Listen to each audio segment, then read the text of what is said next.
Aku pernah berpikir, luka yang paling sakit adalah saat aku harus berjuang melawan penyakit. Ternyata, aku salah. Luka yang paling mematikan adalah saat aku menyadari yang mendorong kursi rodaku ke tepi tebing, yang membiarkanku tenggelam di air laut yang dingin itu adalah Lela, putri kandungku, dan menantuku, Adi.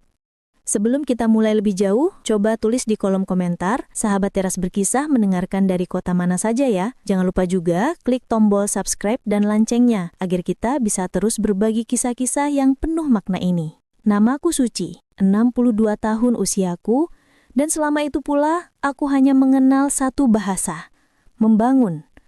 Aku membangun dari sepetak tanah hingga menjadi menara-menara pencakar langit. Kini, saat matahari mulai condong di cakrawala, aku merasa segalanya akan segera berakhir.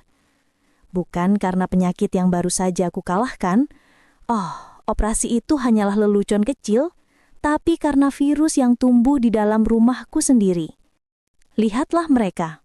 Mereka berdiri di sana di ujung tebing yang indah ini, berdekatan seolah mereka adalah pasangan paling romantis di dunia.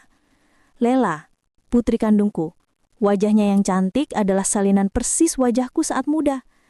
Namun, jiwanya rapuh, mudah diarahkan, seperti perahu kertas di tengah badai. Ia memegang tanganku, tapi aku tahu yang ia lihat bukan ibunya, melainkan kunci brankas. Di sebelahnya ada Adi, menantuku. Aku pernah berpikir ia adalah hadiah dari semesta untuk putriku. Ia sopan, pintar bernegosiasi, dan selalu tahu cara membuatku merasa dihargai. Namun belakangan ini, setiap kali ia menatapku, aku melihat pantulan diriku sendiri di matanya. Bukan pantulan kasih sayang, melainkan pantulan ambisi yang tak terpuaskan. Sahabat Teras Berkisah, tahukah engkau pengkhianatan yang paling pahit itu selalu datang dari orang yang kita izinkan masuk ke lingkaran terdekat kita? Aku mengizinkan Adi masuk. Itu kesalahan fatal yang kuperbuat. Aku memang baru pulih dari operasi. Tubuhku menuntut istirahat total, tapi pikiranku justru bekerja keras. Aku sedang merencanakan pembagian warisan yang adil dan yang terpenting, aku harus segera memotong koneksi-koneksi gelap Adi sebelum ia benar-benar merusak reputasi keluarga kami dan membuat Lela ikut terseret. Malam ini adalah batas waktu bagiku. Aku harus bicara. Lela? Adi, panggilku, suaraku masih sedikit serak. Aku ingin bicara serius mengenai perusahaan dan masa depan kalian. Lela menyenyum. Senyum yang kini terasa seperti topeng. Ia mendorong kursi rodaku pelan ke tepi. Adi dengan tangan lembut pura-pura menyelimuti kakiku. Dalam hitungan detik yang terasa seperti 1 jam, aku merasakan ketidakberesan. Keduanya terlalu diam, terlalu fokus, seolah mereka sedang memainkan adegan yang sudah diulang berkali-kali dalam kepala mereka. Aku menatap Adi. Mata kami bertemu. Tidak ada lagi keramahan. Hanya perhitungan dingin. Aku baru saja akan membuka mulut untuk berkata, "Aku tahu apa yang kalian rencanakan." Ketika dorongan itu datang. Itu bukan sekedar dorongan.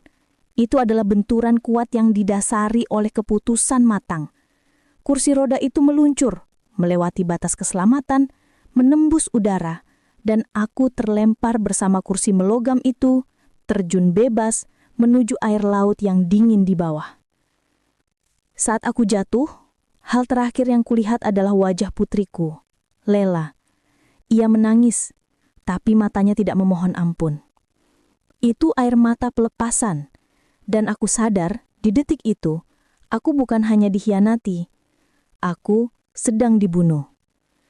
Aku, Suci, sang legenda yang membangun segalanya, kini sedang tenggelam.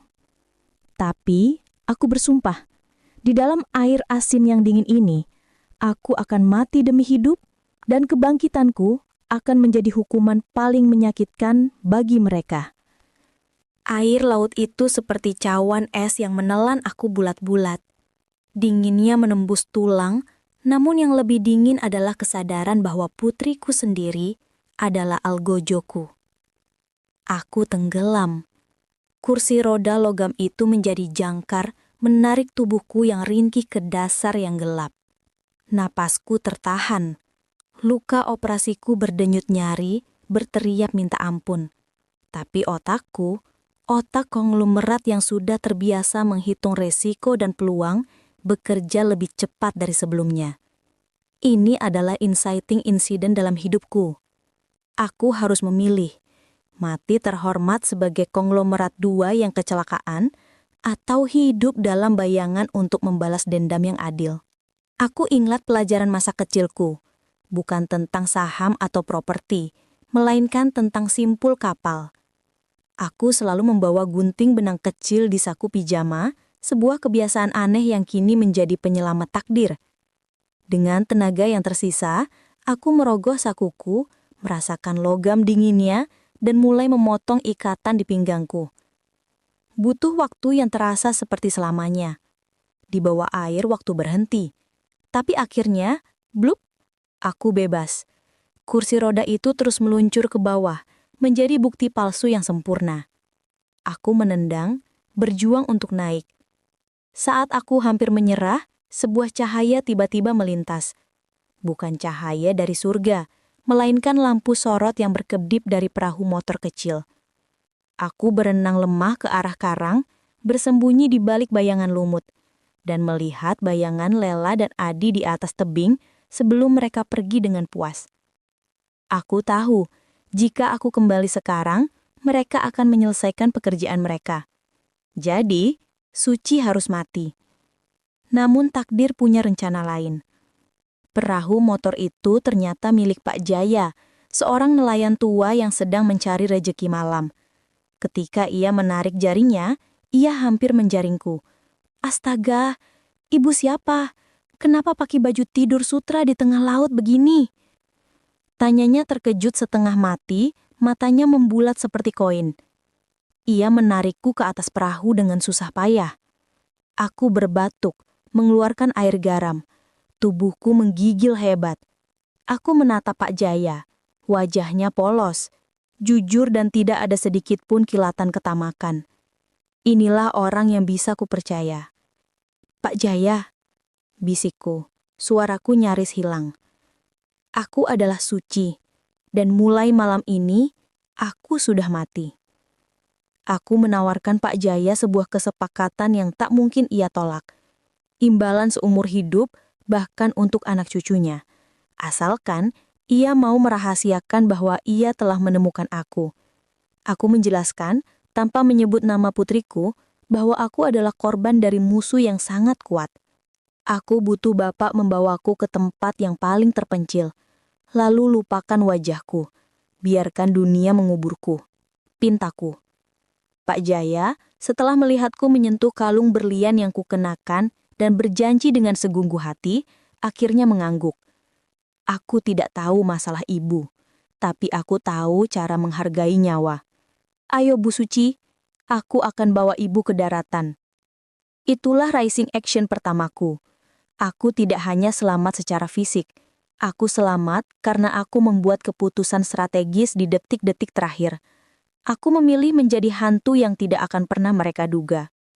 Aku menghubungi satu-satunya orang kepercayaanku, bayangan, dan merancang kematian publik yang sempurna. Lela dan Adi kini sedang mengurus kematian tragisku, menangis di depan kamera, dan bersiap menguasai harta. Mereka tidak tahu bahwa mereka tidak hanya mendorong seorang ibu ke laut, mereka telah melahirkan seorang musuh yang tidak bisa mereka lihat, tidak bisa mereka sentuh, dan tidak bisa mereka gugat. Aku bersembunyi di sebuah rumah persembunyian yang sangat rahasia, diatur oleh bayangan, pengawal setia yang sudah kuanggap anak sendiri. Ia adalah satu-satunya manusia di bumi ini yang tahu aku masih hidup. Tugas utamaku kini adalah melakukan hal yang paling sulit bagi seorang public figure sepertiku, menjadi tidak ada. Aku harus menjadi hantu tak kasat mata. Selama beberapa minggu, aku menjalani disiplin yang kejam. Aku mengganti warna rambutku menjadi hitam pekat, mengubah gaya bicaraku. Lebih pelan, lebih filosofis, dan sesekali menyisipkan istilah hukum yang jarang aku gunakan di masa lalu. Aku tidak hanya berpenampilan berbeda, aku menciptakan aura yang berbeda. Aku harus membunuh Suci yang lembut dan keibuan, dan melahirkan Nyonya Dewi, seorang konsultan bisnis tingkat tinggi yang dingin, misterius, dan ahli dalam restrukturisasi aset. Ini adalah krisis dalam rencanaku. Aku harus berjarak dari emosi keibuan. Aku harus melihat Lela bukan sebagai anak yang kucintai, melainkan sebagai target yang harus kukalahkan dengan data yang kejam. Jika aku goyah sedikit saja, segalanya akan hancur. Aku mulai mempelajari data. Aku tidak menggunakan laptop lamaku. Aku membaca laporan keuangan perusahaanku sendiri, yang kini dikelola Lela dan Adi, seolah-olah aku adalah orang luar yang sedang melakukan due diligence terhadap musuh yang tidak kukenal. Dan di sana, di antara angka-angka itu, aku melihat betapa ambisius dan kotornya Adi. Ia bukan hanya mengambil alih aset, ia menjarahnya melalui jaringan offshore dan proyek-proyek fiktif. Melalui bayangan, aku mulai mengumpulkan tim kecil yang sangat loyal. Orang-orang yang bisa kupercaya 100%, yang bekerja di dalam sistem tanpa terlihat. Mereka mulai menjalankan rencana kecil yang menusuk, yang kusebut jarum halus. Misalnya, aku tahu Adi sedang berusaha keras memenangkan tender infrastruktur besar dengan cara curang. Aku tidak langsung menyerang tender itu. Aku hanya mengirimkan satu laporan anonim yang sangat terperinci mengenai adanya ketidaksesuaian pajak di salah satu perusahaan subkontraktor Adi yang bahkan Adi sendiri hampir lupa ia miliki.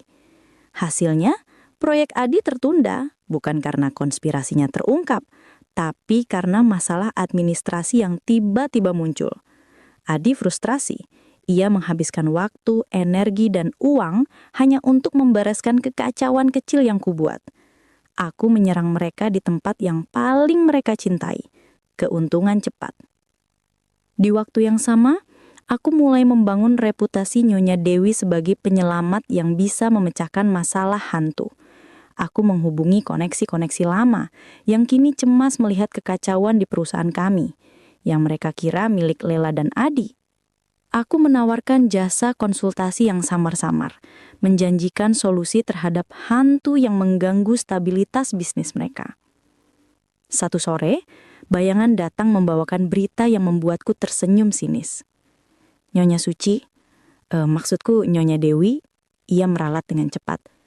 Lela baru saja menelpon temannya. Ia mengeluh. Katanya ia merasa ada yang mengawasi mereka. Ia bahkan menyebutnya kutukan ibunya. Aku tertawa pelan. Tawa yang jarang ku dengar. Kutukan itu nyata bayangan. Sekarang siapkan pertemuan. Sudah waktunya Nyonya Dewi muncul ke permukaan. Sudah waktunya aku menawarkan jasa kepada orang yang paling membutuhkan pertolonganku. Lela dan Adi. Aku menyadari, puncak dari pembalasan dendam ini bukanlah menghancurkan mereka dari luar. Puncak pembalasan adalah menghancurkan mereka dari dalam.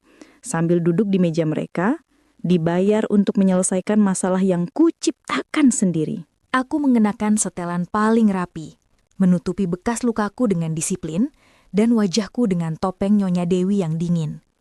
Inilah saatnya kembali ke sarang buaya. Pertemuan itu diatur di ruang rapat utama kantor Lela dan Adi.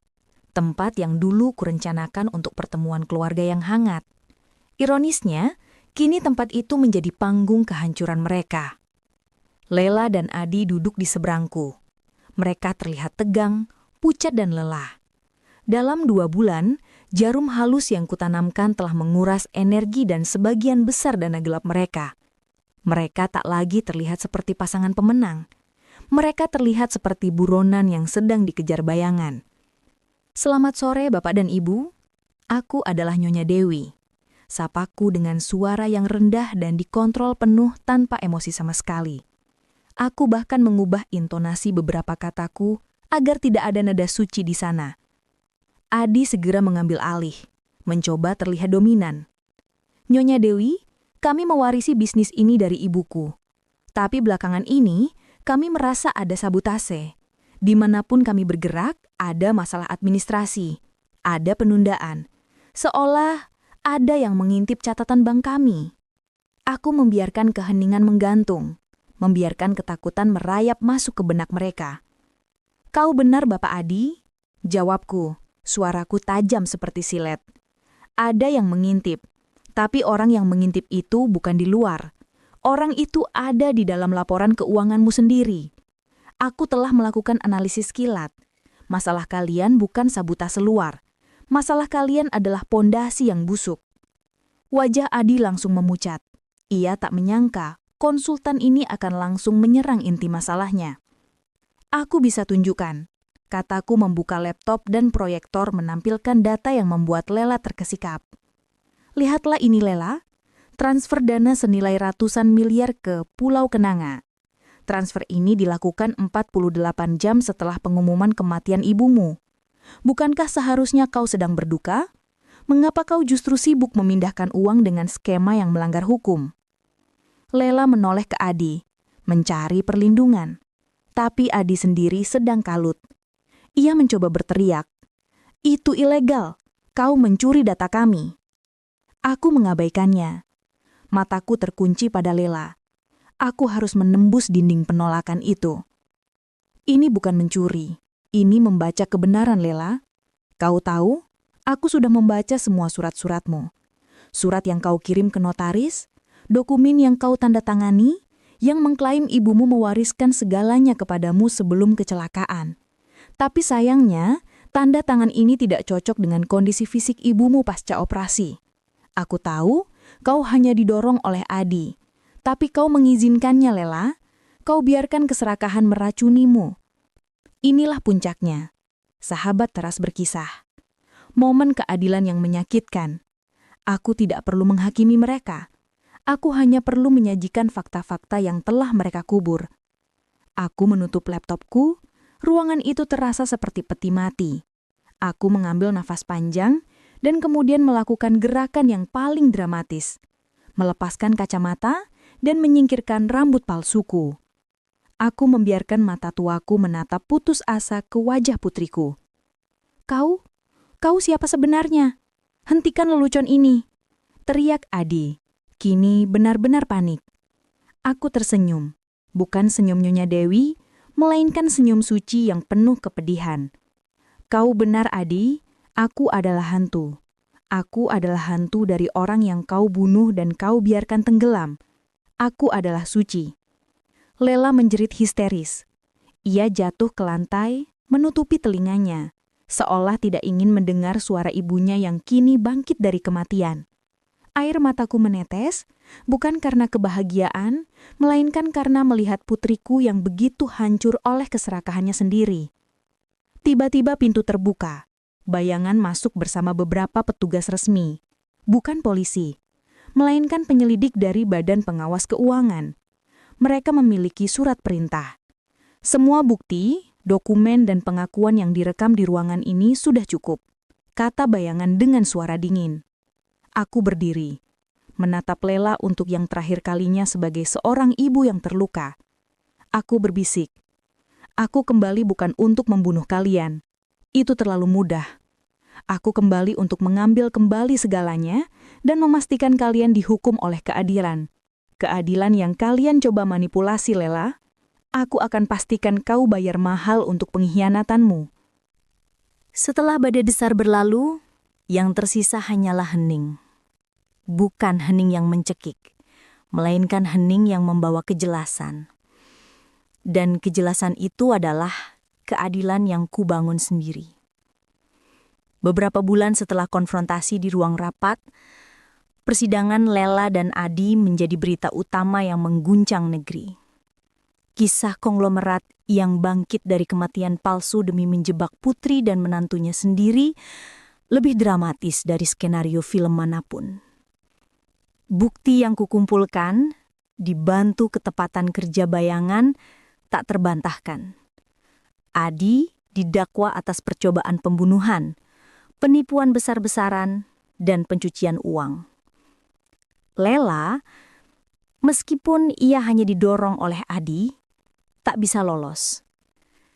Keterlibatannya dalam penandatanganan dokumen curang dan sikap diamnya selama perencanaan pembunuhan menjeratnya dalam hukuman yang setimpal. Ini adalah pelajaran yang kuambil, sahabat teras berkisah. Ketidakpedulian seorang anak terhadap kejahatan seringkali sama beratnya dengan kejahatan itu sendiri. Saat vonis dibacakan, aku tidak merasa gembira. Yang kurasakan hanyalah kekosongan yang dingin. Aku telah memenangkan segalanya, mendapatkan kembali kerajaan bisnisku, tetapi aku kehilangan yang paling berharga. Putriku. Lela yang menangis terseduh akhirnya menyadari bukan aku yang menghukumnya, melainkan keserakahan yang ia biarkan meracuninya. Setelah urusan hukum selesai, aku melakukan sesuatu yang tak terduga. Aku tidak langsung kembali memimpin kerajaan bisnisku. Aku menunjuk tim profesional terpercaya untuk mengelola perusahaan. Sementara aku mengambil waktu untuk diriku sendiri. Aku tahu, kekuasaan yang kudapatkan kembali harus kugunakan dengan bijak. Aku menggunakan sebagian besar dana gelap yang kutarik dari skema ilegal Adi untuk mendirikan sebuah yayasan. Yayasan yang fokus pada pendampingan psikologis bagi para lansia yang mengalami pengkhianatan dalam keluarga, dan beasiswa untuk anak-anak nelayan di kampung halamanku, termasuk untuk anak-anak Pak Jaya yang telah menyelamatkan nyawaku. Aku mengubah racun pengkhianatan menjadi obat bagi orang lain. Aku sering mengunjungi pantai terpencil, tempat Pak Jaya menyelamatkanku. Di sana aku akhirnya bisa berdamai dengan masa laluku. Keadilan sudah didapatkan. Kini saatnya kedamaian. Aku belajar bahwa aku harus lebih dulu menyembuhkan diriku sendiri. Satu sore saat duduk di tepi pantai, aku teringat jandaan sederhana yang pernah kukatakan kepada bayangan. Hei bayangan, kalau aku nanti sudah kaya lagi, aku akan bikin perusahaan kapal selam.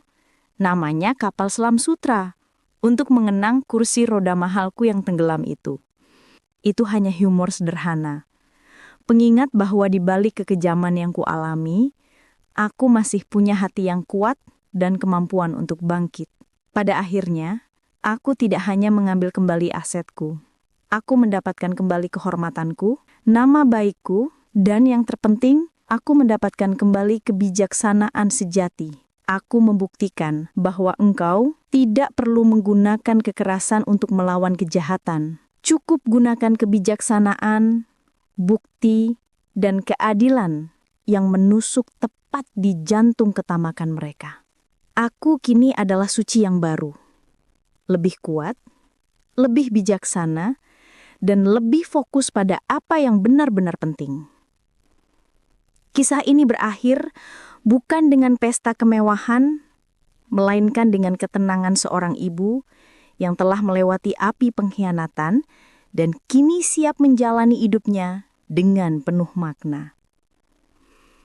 Terima kasih sudah mendengarkan sampai akhir. Semoga kisah ini menemani malam Anda. Jangan lupa tinggalkan jejak dengan like atau komentar, supaya aku tahu Anda hadir dan kita bisa terus berjalan bersama di cerita-cerita berikutnya.